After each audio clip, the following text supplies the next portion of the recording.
All right, joining us now, the great Kellyanne Conway, former counselor to President Trump, Fox News contributor. All right, Kellyanne, thank you for coming back on. And you heard the interview with Kash Patel. I mean, just to I will never understand, unless I see something definitive. Kash just kind of said, well, they were making it up.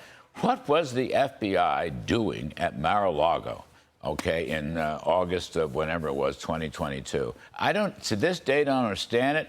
I don't know what the linkages were to any of these other phony investigations. What were they looking for? What gave them the authority to do this? I don't get it.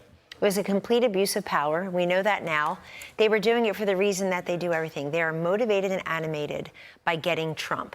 And Larry, this goes all the way back to 2016. I love the interview with you and the FBI Director, Kash Patel, because this is relevant 9 years later for a very simple reason.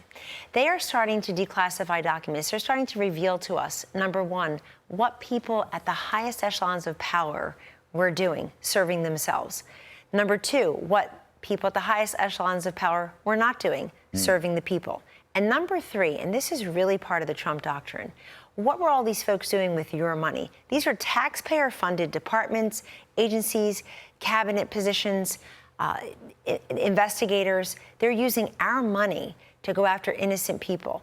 And the fact that we're going to know everything from whether Trump antagonists Letitia James here in New York, Adam Schiff of California, and it turns out also of Maryland, where he said it was his primary residence for 22 years, and one Governor Lisa Cook at the Fed. These are all relevant because they're lying on public documents to get favoritism that the average American cannot access and should not access. Nobody should be lying like that. They think they're above the law? They think they're above the law. And these are all the people. This is why I think it does have some juice in the midterms. It certainly did in the presidential race, where 17% of Biden voters said they would have switched from Biden to Trump in 2020 had they known at the time that Hunter's laptop and everything contained in it was legitimate, not, quote, fake news like this. 51 disgraced intel officers said it wasn't. I think it matters to people because they want transparency, they want truthfulness.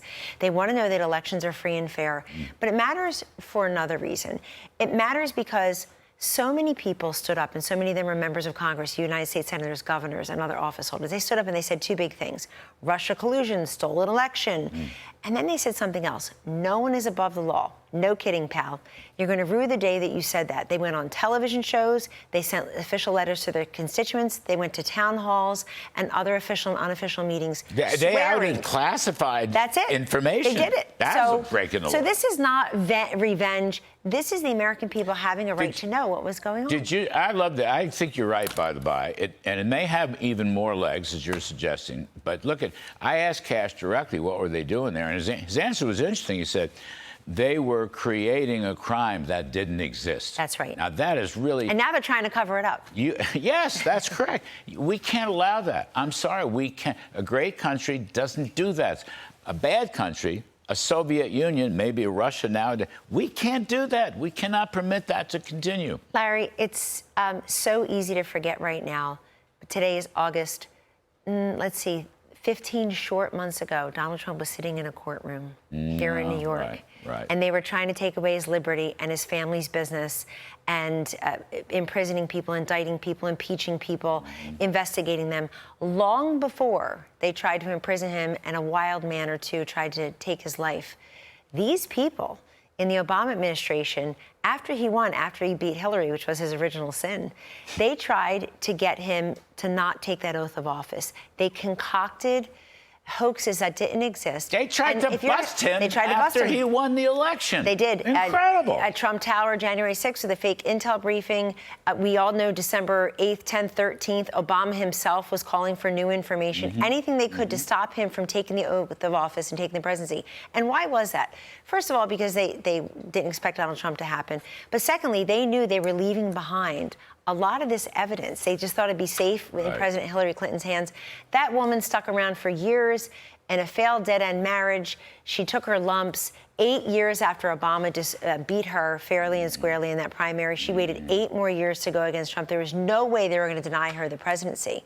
And we have a right to know. What has President Trump said every single time they've done something to him? He famously says, I want to make sure this never happens again. This never happens to another president, another candidate. I've got breaking news today, Larry. You got to give me another 20 seconds. Breaking news. It's Larry Kudlow's birthday today. We all love him, appreciate him, and celebrate his life every single day. Happy, happy birthday. Thank Many you, Kellyanne. wonderful returns. I appreciate it. And to your bride, who we love also. I'm very glad to be here, still kicking. Kellyanne Conway, an old and dear friend.